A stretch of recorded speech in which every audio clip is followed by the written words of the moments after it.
Good morning प्यारे बच्चों। जैसा कि आज फिर हम लोग क्लास 9th के भौतिक विज्ञान के लिए शुरू हुए हैं। आज हम लोग 9th का भौतिक विज्ञान पढ़ेंगे।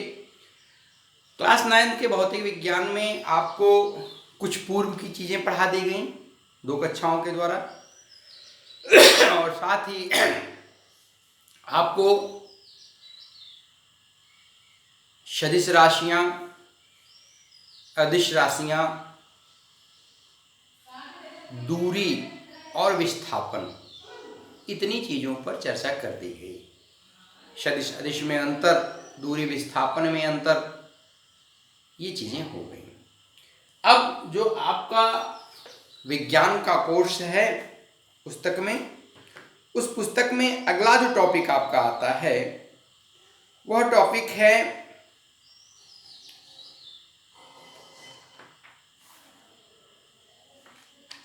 हम लोग चैप्टर गति पढ़ रहे हैं और गति चैप्टर में अगला टॉपिक जो आपका है वो टॉपिक है वेग और चाल। ठीक है, क्या क्या चीज़ है? अगला टॉपिक आपका है वेग और चाल। तो अब हम लोग चर्चा पहली बात की करते हैं चाल की, स्पीड की। तो पहली चीज है चाल, स्पीड।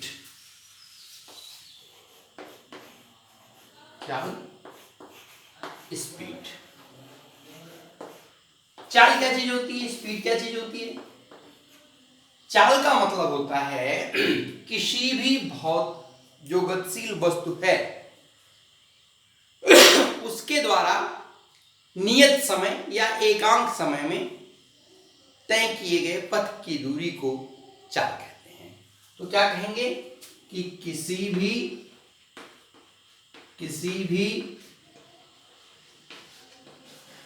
गतिशील वस्तु द्वारा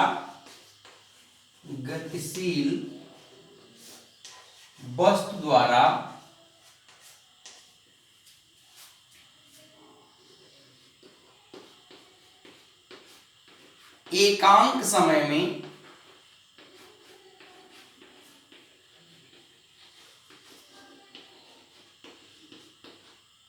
तय किए गए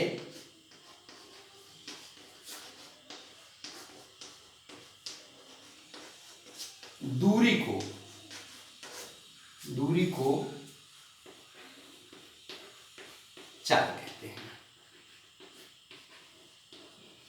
क्या करना है कि अगर कोई गतिशील वस्तु है और वह एकांक समय माने 1 सेकेंड, 1 मिनट, 1 घंटे, जिसकी इकाई 1 हो, ऐसे किसी समय में जो दूरी तय कर लेती है उसी दूरी को हम क्या कहते हैं? चाल कहते हैं।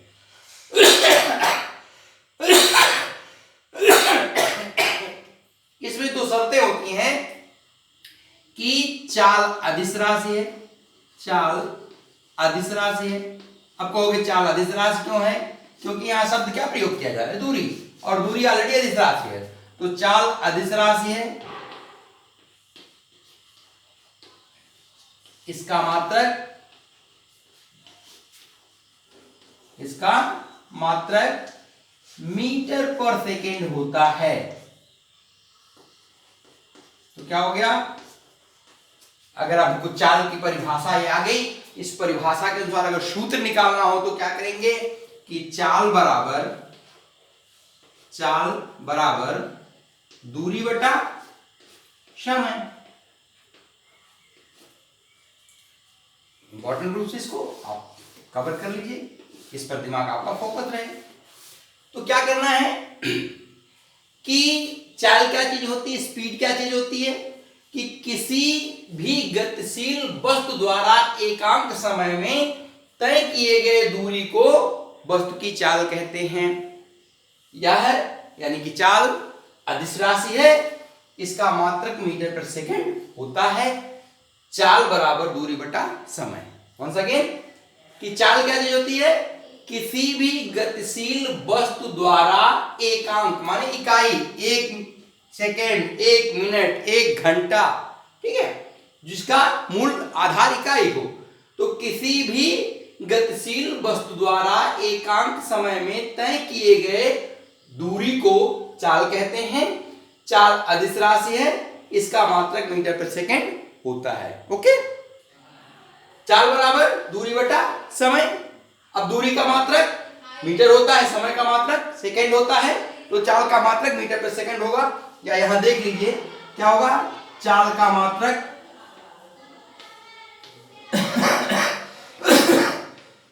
ये बराबर दूरी का मात्रक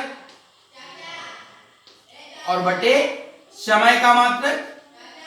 समय का मात्रक बराबर हो गया, दूरी का मात्रक होता है मीटर और समय का मात्रक क्या होता है सेकंड, यानी चाल का मात्रक हो गया मीटर प्रति सेकंड। अब आपके सब दिमाग में एक चीज आनी चाहिए कि चाल अदिश राशि है, इसको हम कैसे प्रमाणित करें, कैसे समझें कि ये जो चाल है यह एक अदिश राशि है। तो चाल को अदिश राशि समझने के लिए आप बहुत आसानी से काम कर सकते हैं कि जैसे हम चर्चा किस पर करने जा रहे हैं कि चाल अदिश राशि है। क्या चर्चा कर रहे हैं कि चाल अदिश राशि है। चाल अदिश राशि है। तो चाल अदिश राशि, इस बात को हम कैसे प्रूव करेंगे? चाल को अदिश राशि प्रूव करने के लिए जैसे आप देखते हो कि आपके सामने से जो गाड़ियां निकलती हैं, जो सरकारी गाड़ियां होती हैं, रोडवेज की गाड़ियां होती हैं या स्कूल का बस होता है, उस पर लिखा होता है चाल 40 किलोमीटर प्रति घंटा। कहने का क्या मतलब है कि जो आपके स्कूल की गाड़ी है, जो सरकारी वाहन है, जो बस है, उसकी जो स्पीड है, जो चाल है, वो कितना रखना है 40 किलोमीटर प्रति घंटा। लेकिन वो 40 किलोमीटर प्रति घंटे से चाहे आप पूर्व ले जाइए, चाहे आप उसको पश्चिम ले जाइए, चाहे उसको आप उत्तर ले जाइए, चाहे उसको आप दक्षिण ले जाइए, या ऐसा भी नहीं करना है तो आप एक बड़े गोल सर्किल के ऊपर ऐसे गोल गोल भी घुमा सकते हैं, पूर्व पश्चिम उत्तर दक्षिण का कोई चक्कर ही ना हो। यानी कि जो इसकी अधिकतम चाल है, स्पीड है, वह 40 किलोमीटर प्रति घंटा है, लेकिन उसमें कोई दिशा नहीं है, केवल बस इतना ही है 40 किलोमीटर प्रति घंटा की चाल से आप उसको चला सकते हैं, किसी भी दिशा में चला सकते हैं, कोई दिशा का बाउंडेशन नहीं है, इसलिए इसको हम क्या कहते हैं अदिश राशि कहते हैं। क्लियर? अब दूसरा टॉपिक आपका है कि चाल को गणितीय रूप में कैसे दर्शाया जाए।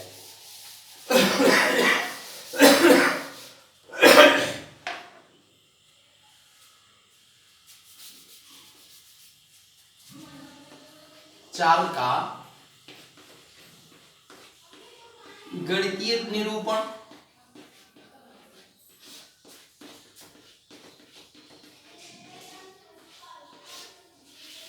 अब चाल को गणितीय निरूपण में कैसे करेंगे? जैसे मान लीजिए कि कोई समय अंतराल दिया गया है, उस समय अंतराल में जो वस्तु है वह S1 दूरी तय करती है। जैसे मान लीजिए कि जब हमने देखना शुरू किया तो वस्तु S1 दूरी तय कर चुकी थी, और जब तक देखा तब तक ये कहां तक पहुंच गई, S2 दूरी तक पहुंच गई, और S1 से S2 में जाने में इसने समय कितना लिया, डेल्टा टी समय लिया। जब हमने देखना शुरू किया, इसके चाल को देखना शुरू किया तो वह S1 दूरी पर थी, फिर डेल्टा टी समय हमने देखा कि ये S2 दूरी पर चली गई, तो इसका वेग v बराबर इसका चाल v बराबर क्या हो जाएगा कि चाल v बराबर हो जाएगा कि S2 माइनस S1 बटे डेल्टा टी।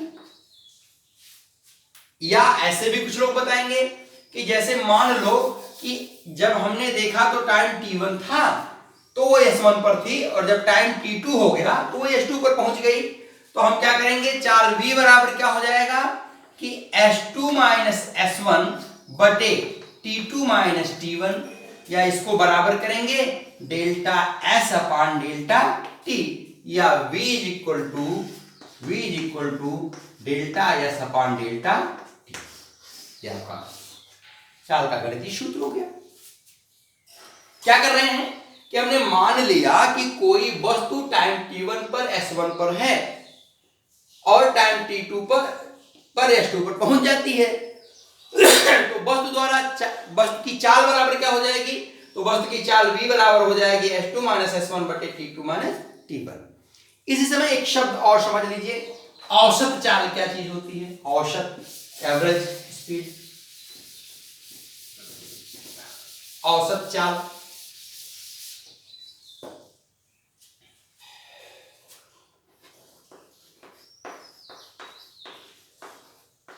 औसत चाल, औसत चाल, एवरेज स्पीड।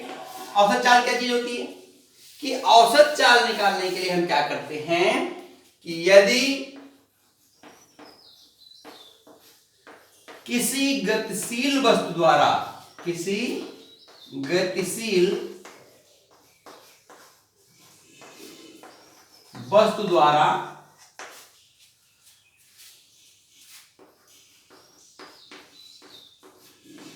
तय किए गए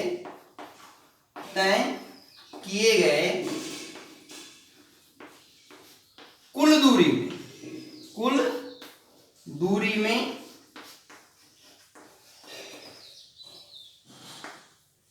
लिए गए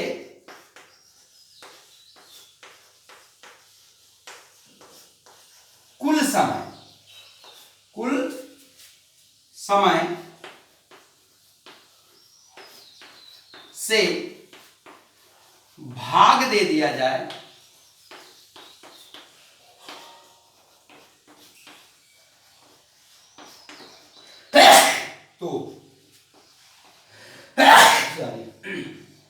तो हमें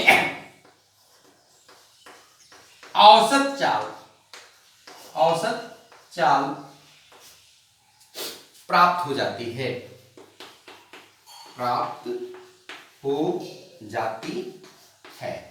यानी कि औसत चाल बराबर क्या हो जाएगा? औसत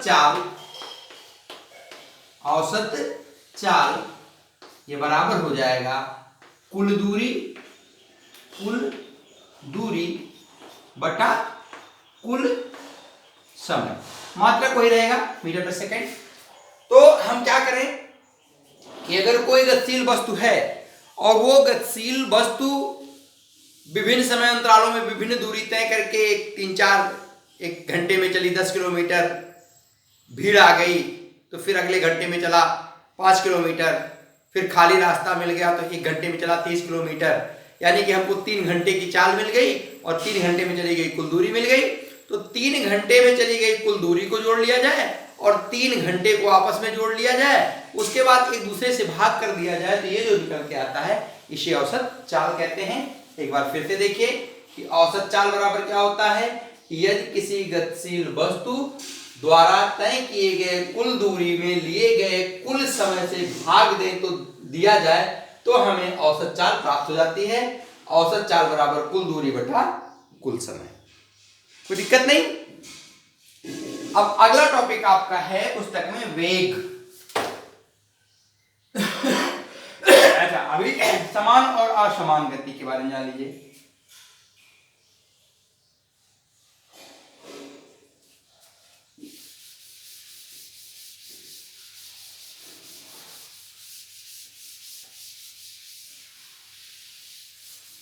पुस्तक में एक टॉपिक आ रही है समान गति एवं असमान गति।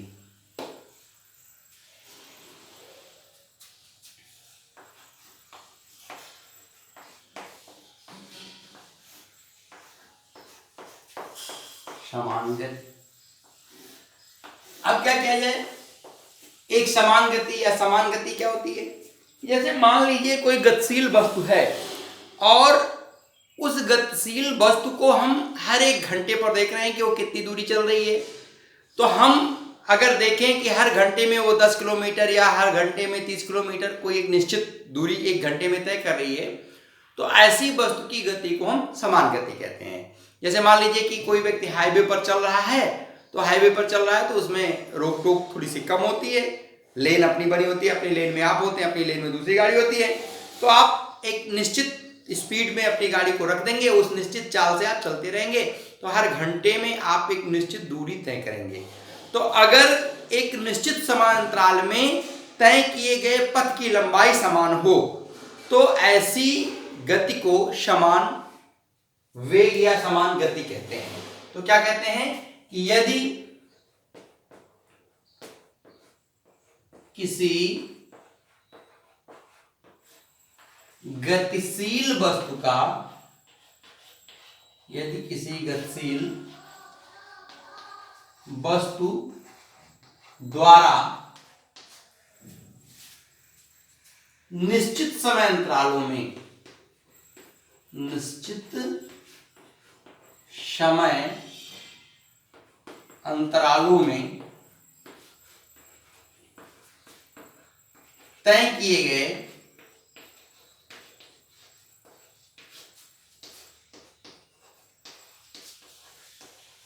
पथ की लंबाई समान,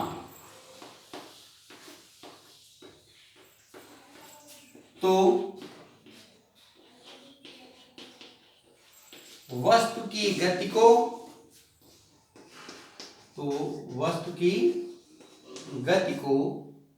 समान गति कहते हैं, समान गति कहते हैं।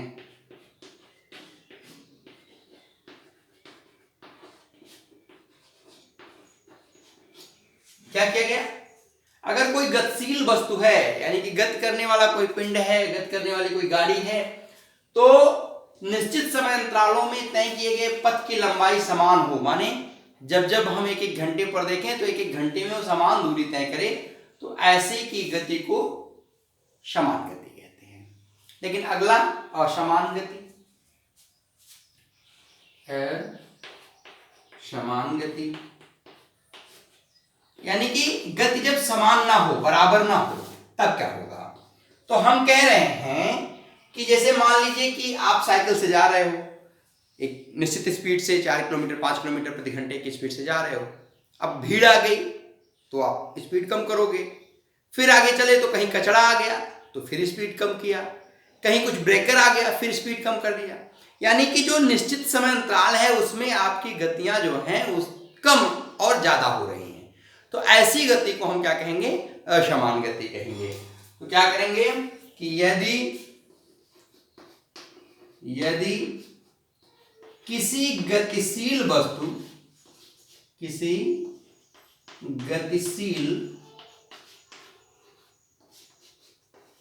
वस्तु द्वारा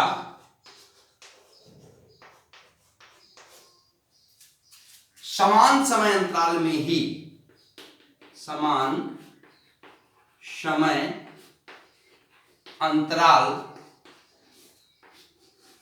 में ही तय किए गए पथों की लंबाइयां भिन्न भिन्न हों,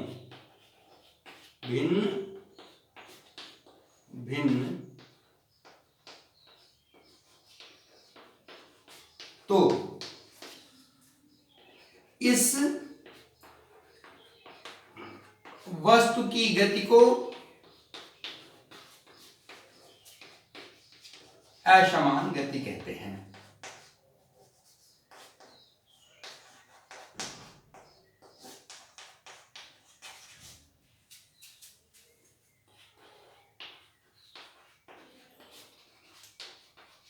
क्या चीज है कि अगर कोई वस्तु गति कर रही है, कोई गतिशील वस्तु है, जैसे हमने आपको उदाहरण दिया कि आप साइकिल से ही अपने चल रहे हैं, तो अपनी साइकिल से जब चल रहे हैं तो जब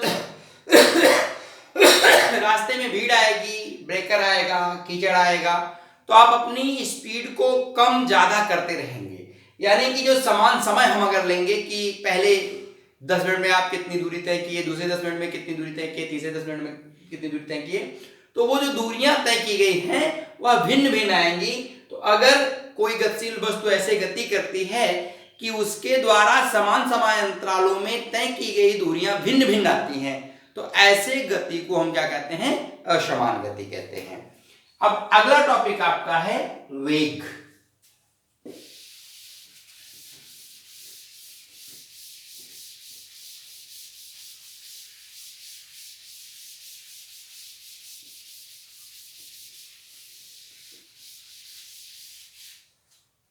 अगला टॉपिक आपका है वेग।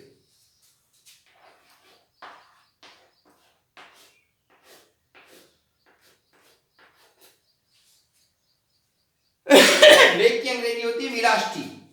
तो वेग क्या चीज होता है? किसी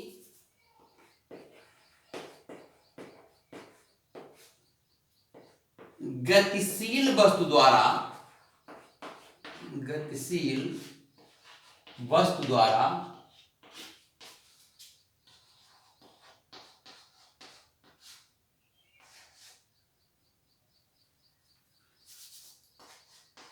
एकांक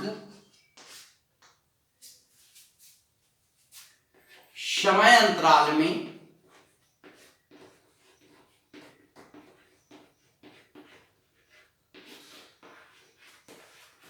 किसी गतिशील वस्तु द्वारा एकांक समय अंतराल में तय किए गए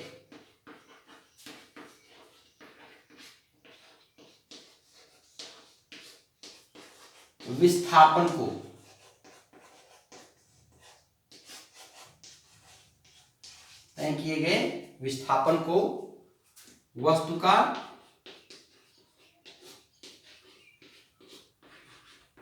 वेग कहते हैं।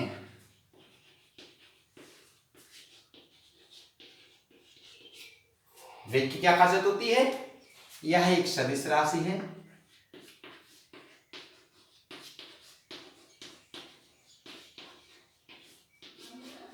सदिश राशि है। इसका मात्रक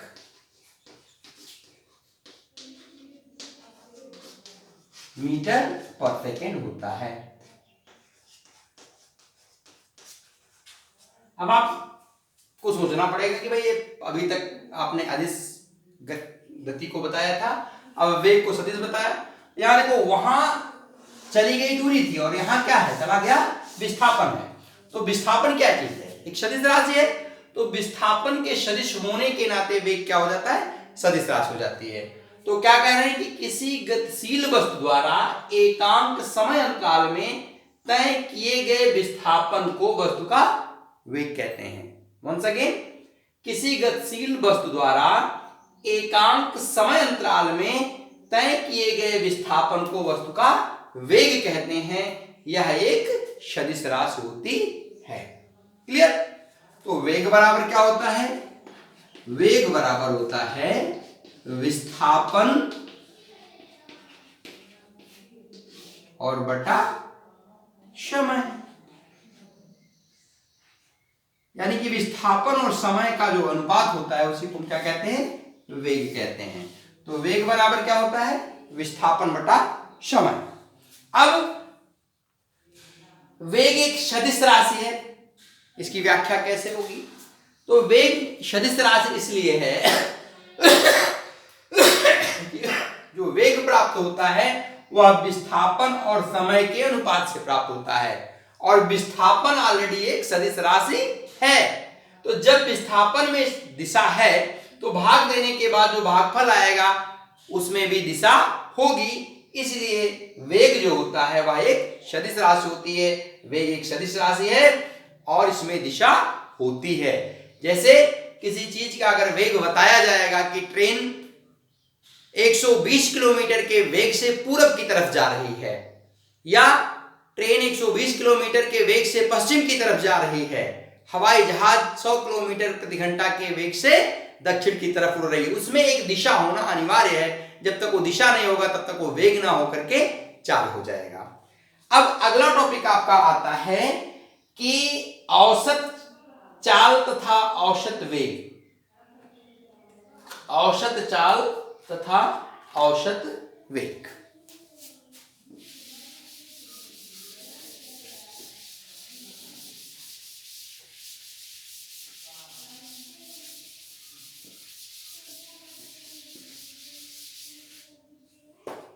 अगला टॉपिक आपका है औसत चाल।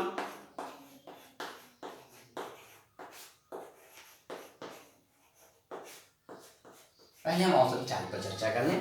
हमको पढ़ना है औसत चाल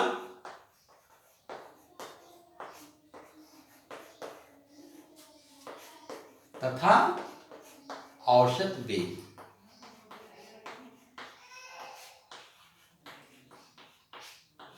ये चीज हम पढ़ने जा रहे हैं। अब पहली चीज हम कर लें औसत चाल। औसत चाल क्या होती है कि अगर कोई गतिशील वस्तु तमाम कालखंडों में तमाम दूरियां तय करता है, तो उन कालखंडों में तय किए गए कुल दूरी और उन कालखंडों का कुल जो समय अंतराल होगा उसी को हम क्या कहेंगे, औसत चाल। यानी कि किसी गतिशील वस्तु द्वारा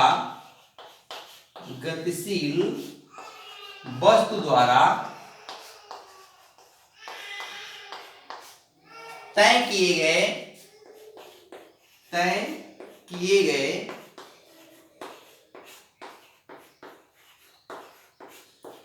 कुल दूरी तथा लिए गए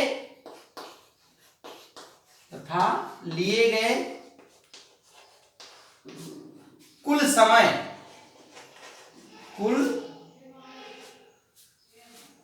समय के अनुपात को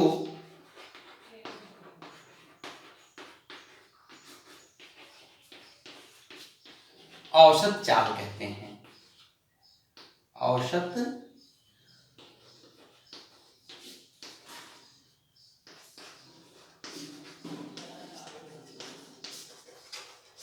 अच्छा, अब इसी समय हम औसत वेग कर लें। तो औसत वेग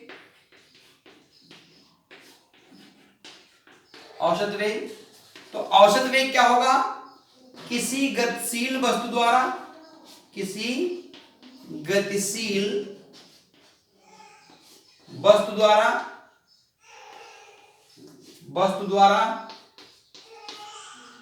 तय किए गए कुल विस्थापन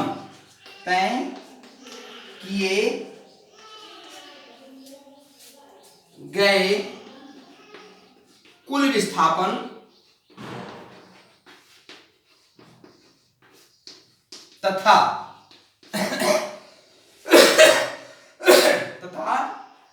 समय अंतराल या लिए गए कुल समय था लिए गए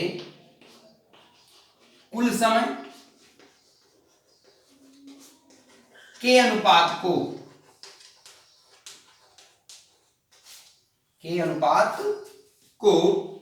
क्या कहते हैं, औसत वेग कहते हैं।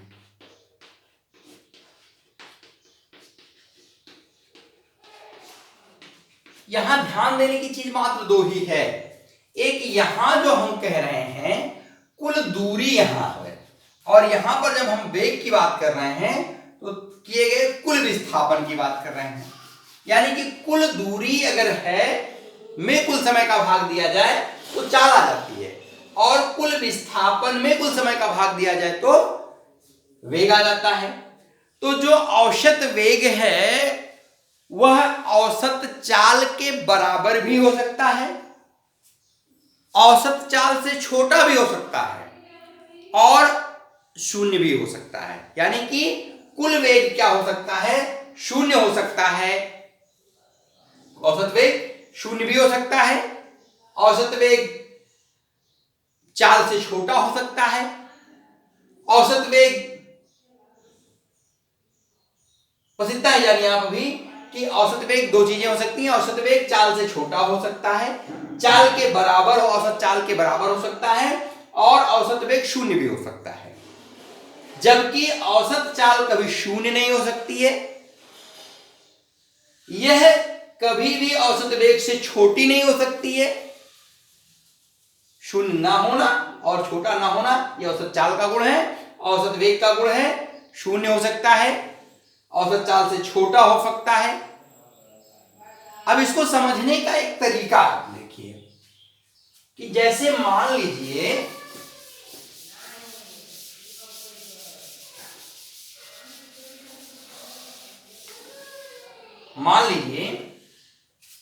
कि कोई बस 2 घंटे में, कितना समय लगा, 2 घंटे में ये 80 किलोमीटर गई, पूरब की तरफ गई। यहां रेफरेंस फ्रेम बना लो, पूरब, पश्चिम, उत्तर, दक्षिण। और फिर क्या होती है, इस शहर से इधर की तरफ वापस 3 घंटे में चली जाती है। अब क्या हुआ कि जब हम औसत चाल निकालेंगे तो औसत चाल बराबर कुल दूरी और बटा कुल समय। तो कुल दूरी कितनी चली, वो 80 किलोमीटर गई और फिर 80 किलोमीटर आई।